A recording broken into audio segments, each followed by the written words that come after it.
underestimate the power of PlayStation. Colin, you reviewed NHL. Yes. You have a question from Nick in Missouri. Okay. He says, Dear Greg, Colin, into the forever rotating third chair of guestdom beyond. Beyond. I don't think Brian Elton has ever come.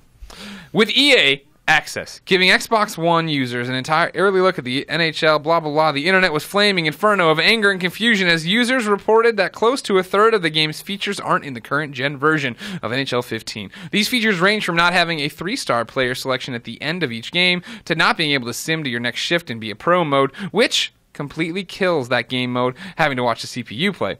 Also, games like online team play and EA Sports Hockey League are completely gone. While the core gameplay and graphics have improved, but many can't help but feel ripped off. Is EA Canada guilty of not having a more complete game done in its 2-year development time period? Yeah, so what I was fascinated about with this game, I've had it for a while and have been playing it, and, you know, first of all, EA Canada, for whatever reason, hasn't been working on this game for 2 years. And I don't know like why they haven't been working on it for 2 years. So they skipped a year. Obviously, I mean, NHL 14 came out, but it was only last gen. They didn't bring it over to PS4 and Xbox One like FIFA came over and Madden.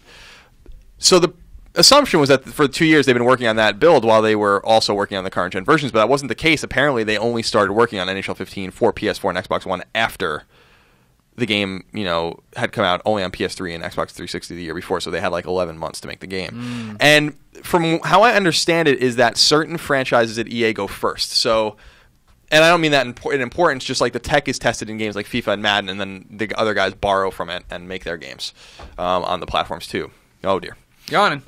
So your NHL stats. Yeah, sorry, enthralling me. So what I was fascinated by this was that some of the things, there is a lot missing in the game. I gave the game a 7, which is a good score, because the game's really fun to play. Yeah. And it's a joy to play, actually. Like it feels good, and it plays realistically, and they really added like very realistic, more simulation style controls, I think, a couple of years ago.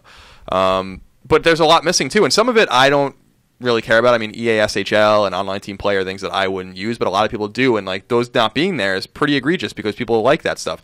The stuff I found more weird was some of the things he brought up with Be a Pro, and there's not even a season mode in the game. Like, you have to go play GM mode and then just play the games manually, which no one does in GM mode, so that doesn't make any sense. That was like, there's just weird corners cut. The 3 stars thing at the end of the game, I didn't even notice until someone brought that up to me, honestly. I was like, I didn't notice that, and I don't really care about that. Like, there's no Winter Classic. There's no options to play in practice mode. It's just one skater and one goalie. Like, you can't do anything there. There's, like, all of this weird stuff. But Be a Pro is most annoying because you're drafted, and then you're immediately in the NHL, and then you're immediately just logging, like, as many minutes as you want. And that was, like, the thing that was so weird, because usually you start in the juniors, and you work your way up and, to the minors in the AHL and stuff, and then you get called up by your team. And that was, like, really fun. It took time.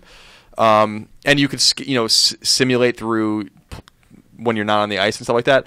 Now, like, you could just be on the ice as much as you want. Like, I made a defenseman, an offensive defenseman. He got drafted by the Canadiens, and I just had him on the ice for like 45 minutes a game, which is like completely unrealistic. I mean, like, the best players will play 30 minutes if they have to, and that's like pretty grueling. Yeah, I mean, that's a grueling amount of time to play the game of hockey. So the game of hockey.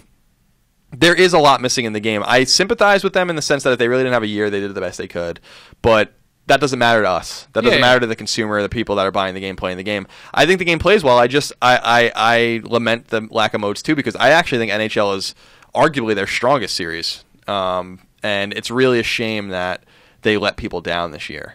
But with that said, if you like, just ranked online play, if you want to just play as a season or GM, or you're not really crazy, you like Hockey Ultimate Team, which is a cool little mode and stuff like that, then there's reason for you to play it. The other good news is that if you still have your PS3, you can buy the new version of the PS3 game, which is basically last year's version, and that has everything in it. Yeah. But I understand the disappointment, because that will be basically 2 years now where people don't get the actual product they want on PS4. So I'm interested to see how they fix that problem, because they're getting a lot of crap online for gutting the game. And I wonder, EA Access is cool, but EA Access was the friggin' canary in the coal mine, Yeah. Like, it was very weird. Like, it showed like they had more confidence in the game than I thought that maybe they should have.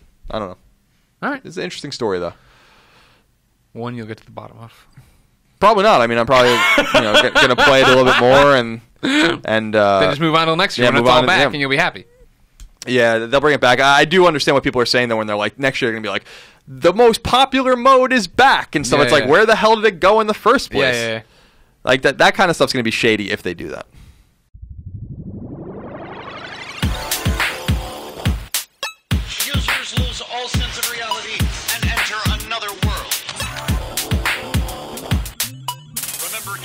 underestimate the power of PlayStation.